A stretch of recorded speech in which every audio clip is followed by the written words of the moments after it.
Friends, हरे कृष्णा। स्वागत है आप सभी का हमारे YouTube चैनल जिसका नाम है नर्सिंग अधिकारी, जहाँ पे हम लाते हैं आपके लिए बहुत ही इम्पोर्टेंट और इंटरेस्टिंग नर्सिंग टॉपिक्स जो आपकी हेल्प करते हैं।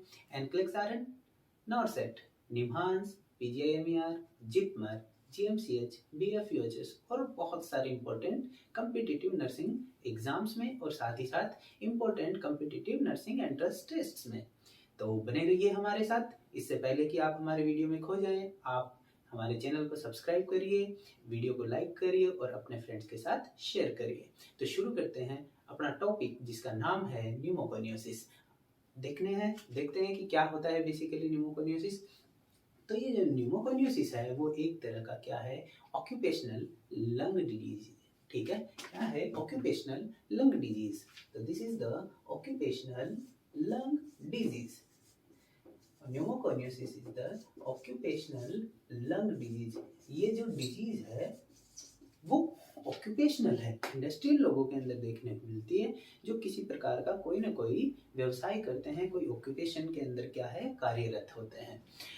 किस कारण होती है? तो साहब ऑक्यूपेशनल डस्ट के कारण होती है। वहाँ पे जो किसी प्रकार की भी अगर कोई डस्ट है जो अराइज हो रही है, बहुत प्रकार की डस्ट हो सकती है जो कि ऑक्यूपेशनल एरिया में देखने को मिलती है, तो क्या होगा? Pneumoconiosis is the occupational lung disease due to the occupational dust या इंडस्ट्रियल डस्ट। ऑक्यूपेशनल और इंडस्ट्रियल डस्ट के कारण या ऑक्यूपेशनल एरिया में अराइज होने वाली किसी भी प्रकार की डस्ट के कारण अगर कोई लंग डिजीज होती है तो उसे हम क्या कह देते हैं?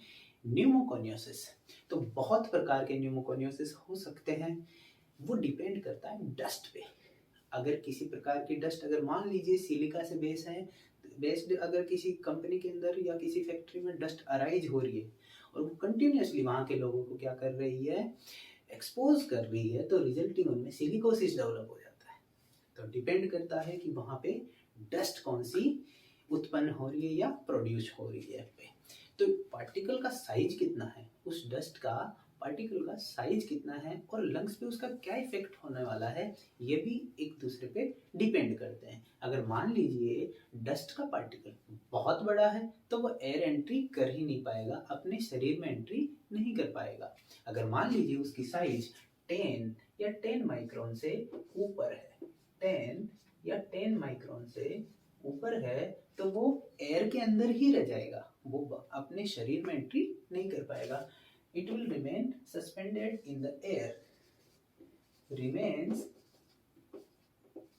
suspended in the air। 10 और 10 माइक्रोन से बड़े वाले।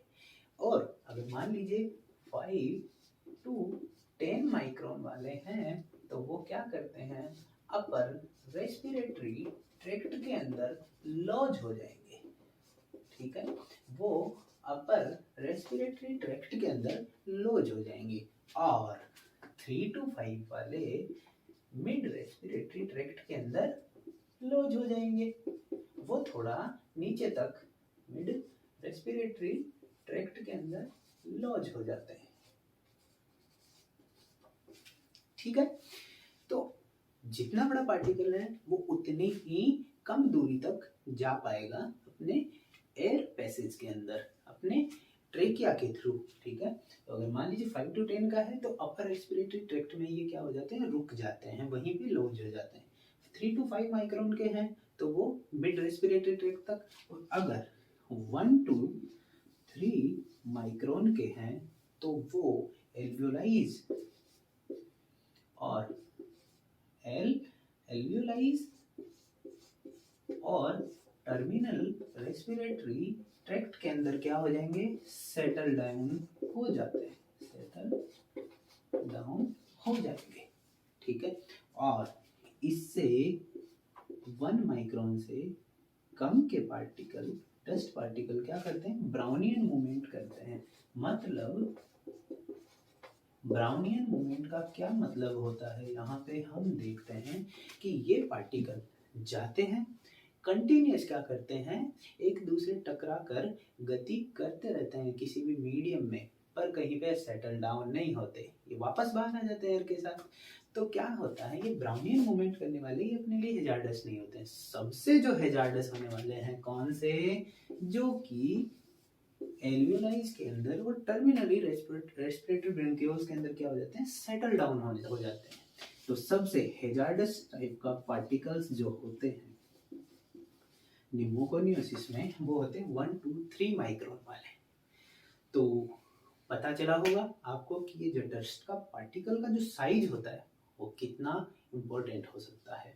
हम इस टॉपिक को डिस्कस क्यों कर रहे हैं, क्योंकि 2019 पीजेएमईआर का जो टेस्ट था उसके अंदर पूछा गया था कि बायसिनोसिस क्या होता है। तो आपको बायसिनोसिस के बारे में पूछा गया, तो आपको बायसिनोसिस के जितने भी ब्रदर्स हैं, जितने भी सिस्टर्स हैं, उन सभी का आपको पता होना जरूरी है। इसीलिए हमने ये टॉपिक लिया है न्यूमोकोनियोसिस। ठीक है, तो सबसे हेजार्डस जो डस्ट पार्टिकल्स का साइज होता है वो होता है 1 to 3 माइक्रॉन्स का। ठीक है, अब देखते हैं कि न्यूमोकोनियोसिस कितने प्रकार के हो सकते हैं। डिपेंडिंग अपॉन द डस्ट बहुत प्रकार के हो सकते हैं, जैसे कि एस्बेस्टोसिस। अगर मान लीजिए किसी इंडस्ट्रियल एरिया के अंदर या किसी इंडस्ट्री के अंदर किसी ऑक्यूपेशनल स्पेस पे एस्बेस्टस नाम के मेटल की डस्ट बहुत ज़्यादा हो रही है, तो वहाँ के लोगों के अंदर उसके एक्सपोजर के कारण कौन सी लंग डिजीज होएगी, एस्बेस्टोसिस। तो एस्बेस्टोसिस अगर अकर्स ड्यू टू, आप देखते हैं कि ड्यू टू एक्सपोजर ऑफ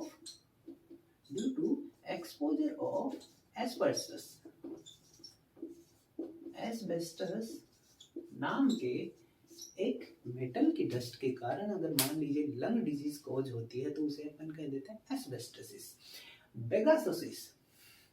बेगासोसिस का क्या मतलब है, देखिए बेगासा का क्या मतलब होता है, शुगर केन है, आपने सभी ने गन्ने का जूस पिया है, तो जो शुगर केन का जूस निकालने के बाद जो उसकी वुडन फ्लेक्स रह जाती है, फ्लेक का मतलब जो उसका कचरा रह जाता है, उस कचरे की भी डस्ट होती है। ठीक है, आपने देखा होगा जब वो शुगर केन के फ्लेक्स हैं, जो जूस निकालने के बाद जो कचरा है वो सूख जाता है, उसको आप उठाइए, उसके अंदर से डस्ट पार्टिकल्स निकलेंगे। जो वो डस्ट पार्टिकल अगर मान लीजिए 1 to 3 माइक्रोन के हैं तो वो भी अपने एल्वियोलाइज में जाके सेटल डाउन होने की संभावना होती है। तो उन डस्ट पार्टिकल्स के कारण होने वाला न्यूमोकोनियोसिस का जो टाइप होता है उसे अपन कहते हैं बिगासोसिस। तो ये वर्ड जो बना है वो किससे बना है, बेगासा से बना है। किससे, बेगासा से। बेगासे का मतलब होता है sugar cane flakes. Sugar cane मतलब गन्ना, फ्लेक्स का मतलब उसका जूस निकाल के बनने के बाद जो कचरा रह जाता है उसे हम कह देते हैं शुगर केन फ्लेक्स। तो आप देखते हैं कि अगर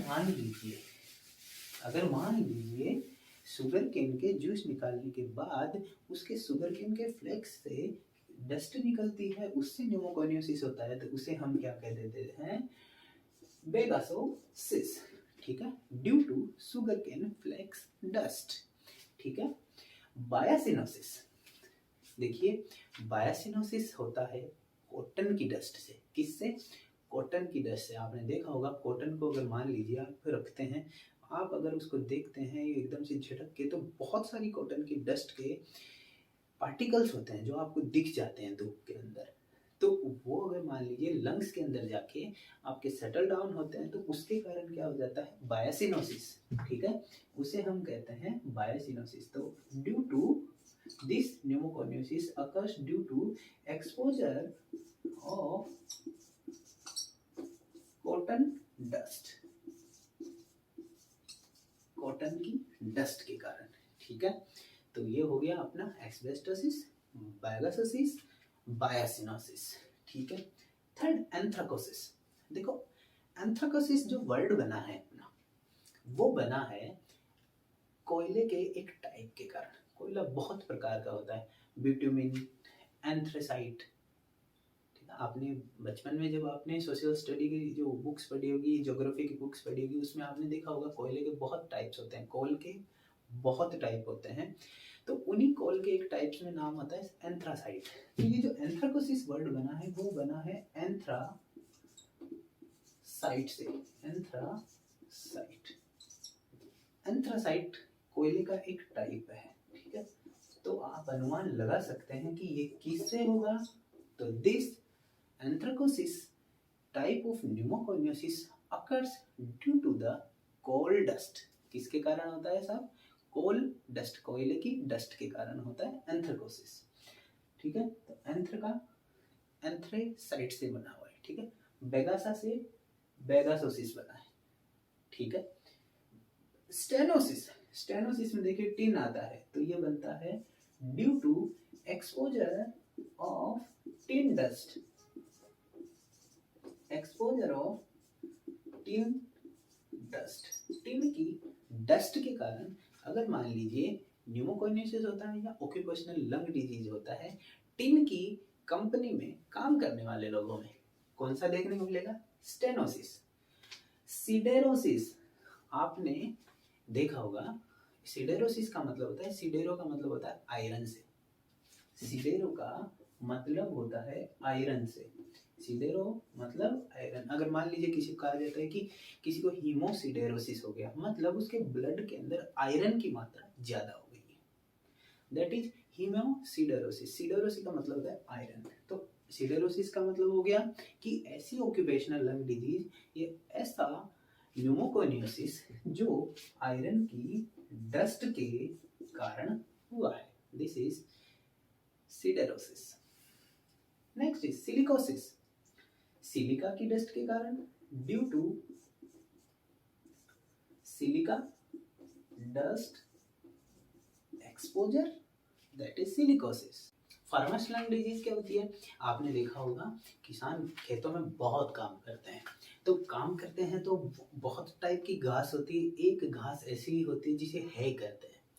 तो आप इमेजिन करिए घास जिस पे बहुत गंदी हो गई है, उस पे फफूंदी सी लग गई है, तो आप खूब लंबे समय तक पड़ी हुई घास को देखिए, 4-5 महीने 3-4 महीने तक अगर मान लीजिए कोई घास पड़ी रह जाती है, आप उसको उड़ेल के देखिए, आप देखते हो बहुत फफूंदीदार एक डस्ट सी रिलीज होगी वहां से। तो उसी के कारण, उस घास के कारण अगर मान लीजिए वो गंदी हो चुकी है, उसे गंदी या फफूंदीदार जो घास होती है उसे अपन कह देते हैं मोल्डी है। मोल्डी है मतलब फफूंदीदार घास, जिसके कारण अगर मान लीजिए कोई पार्टिकल्स रिलीज होते हैं, डस्ट पार्टिकल्स रिलीज हो सकते हैं उसके अंदर, फंगस हो सकती है उसके अंदर, तो उन सभी डस्ट पार्टिकल्स के कारण अगर मान लीजिए कोई न्यूमोकोनियोसिस होता है या लंग डिजीज होती है, उसे हम फार्मर्स लंग डिजीज कह देते हैं।